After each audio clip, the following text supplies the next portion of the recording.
Buenas, es una alegría estar aquí compartiendo con ustedes el primer episodio de Literandantes Podcast, un espacio donde recorreremos el mundo a través de los libros. Soy Ivana Muñoz, ingeniera geógrafa, apasionada por la literatura, creadora de Lectoalienada y escritora de Recorriendo el Mundo en 200 libros. Es justo ahí donde partimos y aquí extenderemos lo que encuentran de forma breve en el texto, pero abordando con mayor profundidad las recomendaciones dadas, el contexto geográfico, cultural e histórico de cada país para entender por qué estos libros son tan especiales y cómo se conectan con la realidad de sus autores. Sin más preámbulos, queridos literandantes, por favor abróchense los cinturones de seguridad, estamos a punto de despegar. Y hemos llegado a un rinconcito del mundo, un país pequeño, fascinante, rodeado de montañas imponentes, el Mar Negro, limitando con Rusia y estando oficialmente en el territorio de Georgia. Hablamos de Abjasia, un estado no reconocido por las Naciones Unidas, pero que está aquí encabezando esta lista porque para mí su derecho a ser país está basado en el principio de autodeterminación. Esto en línea con la idea de que los pueblos tienen el derecho de decidir su destino, más allá de los intereses geopolíticos externos. Y si bien Abjasia es pequeña, su historia es tan antigua como su tierra, con decirles que los primeros habitantes conocidos de esta región son los abjazos, un grupo étnico que tiene su propia lengua, el abjazo, y una cultura que se ha ido forjando a través de los siglos, en donde ha estado en el cruce de muchas influencias, desde los griegos, que fundaron colonias en la costa, hasta los romanos, los bizantinos, otomanos y más tarde el Imperio ruso. Y es que la ubicación estratégica entre Asia y Europa ha hecho de Abjasia un lugar codiciado, una región marcada por conflictos, en donde hoy su valor como punto de control militar y energético la hacen de gran interés para Rusia. Acá un dato curioso: quien sostiene casi en su totalidad la economía abjasa es este país, una razón más por la cual Georgia rechaza la autonomía de Abjasia, debido a que, claro, teme que su independencia debilite su integridad territorial y permita a Rusia consolidar su poder en la región. Justamente la gente de Georgia sale a manifestarse porque ellos no quieren pertenecer a Rusia. Teniendo esto en cuenta y que uno de los aspectos más fascinantes de la historia de Abjasia es su diversidad étnica y, aunque los abjazos son un grupo mayoritario, ha sido hogar de muchos otros pueblos, incluidos georgianos, armenios, rusos, entre otros.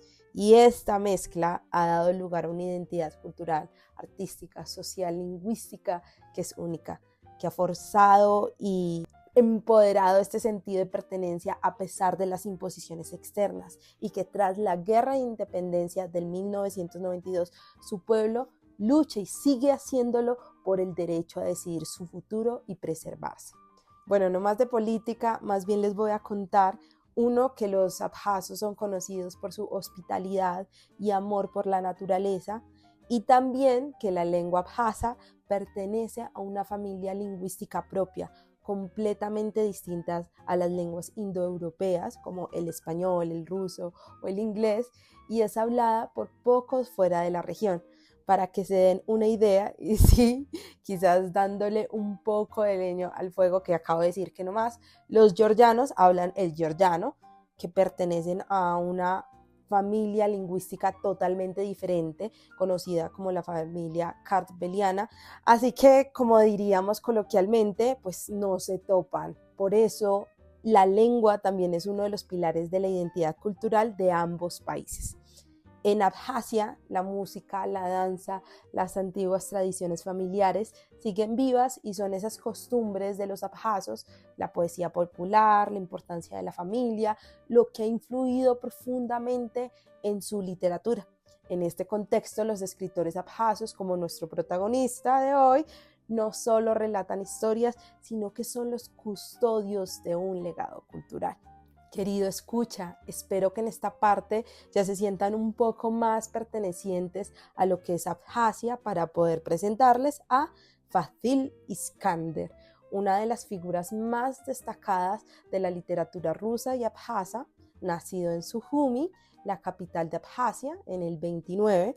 Creció en un lugar, como ya lo escucharon, con una historia compleja que sin duda influyó en su forma de ver el mundo y, por supuesto, en su manera de escribir.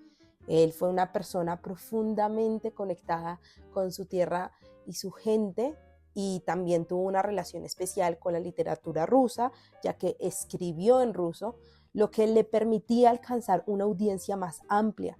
Y a lo largo de su carrera abordó temas como las contradicciones de la sociedad soviética, las tensiones entre la tradición y la modernidad y la importancia de la identidad cultural en tiempos de cambio.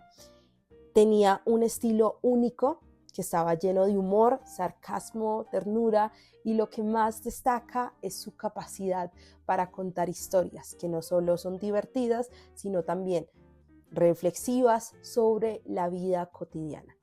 Dato curioso, muchas de sus obras fueron censuradas en la Unión Soviética debido a su estilo irreverente y su crítica entre líneas al sistema, pero aún así él nunca dejó de escribir ni de expresar lo que pensaba.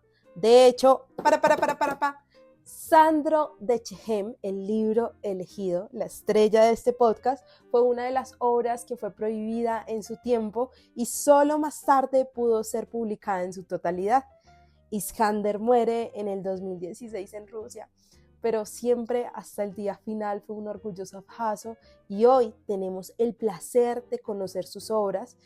De Sandro ya les voy a contar, pero para los interesados en profundizar en este autor, 2 obras traducidas al inglés y recomendadas son The Goativex Constellation, que es una colección de relatos que exploran temas filosóficos y existenciales con ese humor característico, y Rabbits and Boa Constrictors, que es una alegoría política que satiriza la burocracia y la opresión.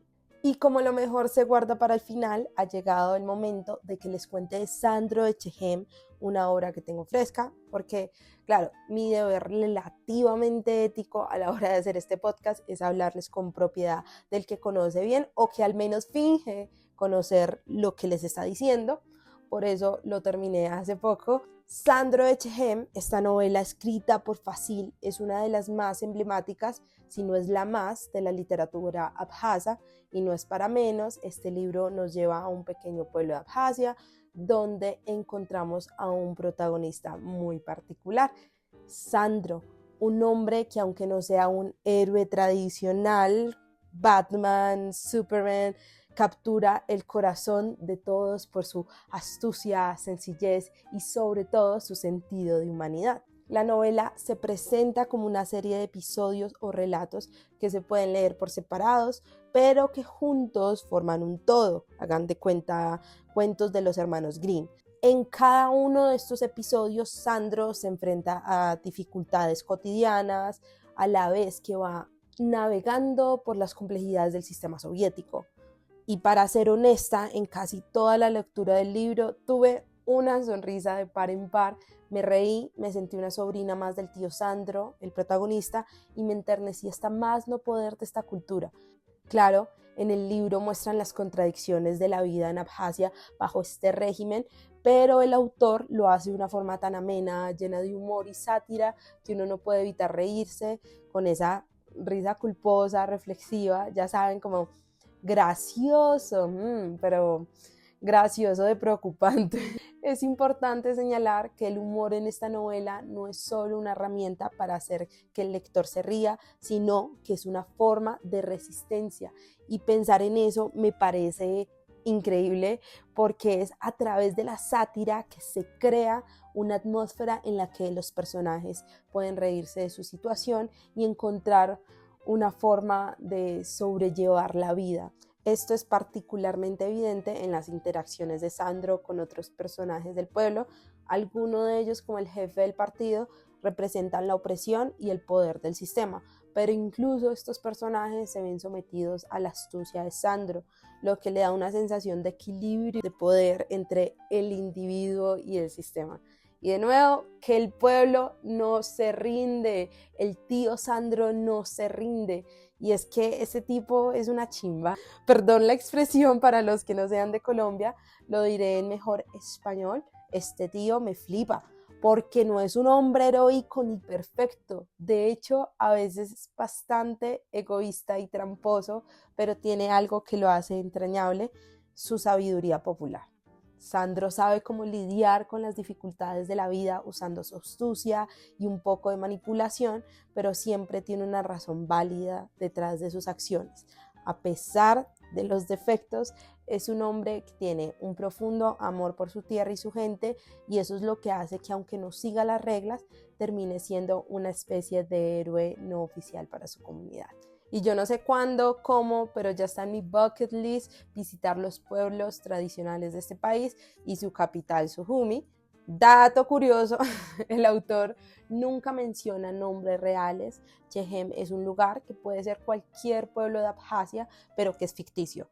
Uno infiere un poco sobre la realidad de estos pueblos porque el autor nos habla de estas aldeas ubicadas en las colinas y laderas y las dificultades para acceder a estas comunidades que son aisladas, donde el autor refleja aislamiento y la autarquía de las comunidades abjasas, que dependen principalmente de su propio ingenio para sobrevivir.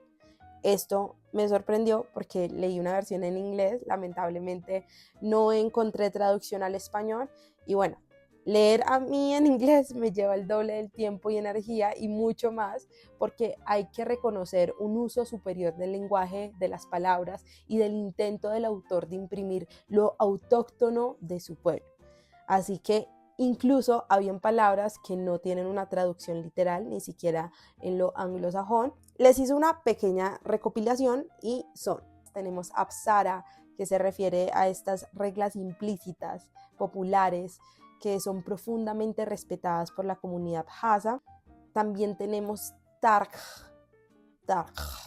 una palabra que describe una especie de contrato, un acuerdo informal, pero tiene mucho peso social, ¿sí? En la novela, cuando los personajes hacen acuerdo, especialmente en esas situaciones consideradas como grises, complicadas, entonces ellos dicen, bueno, vamos a hacer un taj.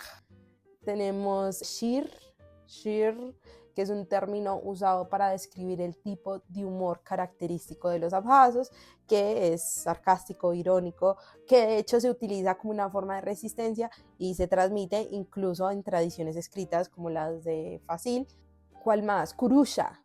Kurusha es un término utilizado para referirse a un tipo de anciano sabio, es el sabio de la comunidad. Sandro de Chem, este personaje, aparece en el libro como una figura respetada, cuya opinión es casi intocable. Espero que les haya gustado saber palabras propias de un lugar como a mí, y es que no veo la hora de llegar a Brasil, por ejemplo, y sentir de primera mano saudade. Pero bueno, prosiguiendo con el tema, lo que hace que esta novela sea aún más interesante es que, aunque está profundamente anclada en el contexto de Abjasia soviética, las lecciones que nos deja sobre la humanidad y las contradicciones sociales son universales. Podemos leerla y pensar en las situaciones de nuestros propios países, en cómo los sistemas de poder pueden alinear a las personas, pero también en cómo el espíritu humano siempre encuentra una manera de resistir, adaptarse, sobrevivir. Yo hoy siento que me he enamorado de este pequeño estado autodenominado, y espero que ustedes también hayan disfrutado de este viaje literario, el primero de muchos con su ayuda. Gracias por acompañarme en este viaje literario por Abjasia y por descubrir Sandro de Chem junto a mí. Si les ha gustado este episodio, no olviden seguirme en redes sociales y compartir este podcast con sus amigos. Cada clic cuenta y suma a este proyecto de divulgación literaria. Y como adelanto en el próximo episodio, preparen sus corazones porque nos vamos para Afganistán con Cometas en el cielo de Khaled Hosseini. Hablaremos de amistad, culpa, redención, mientras conocemos más sobre un país marcado por sus luchas. Un abrazo, mis queridos literandantes. ¡Mua!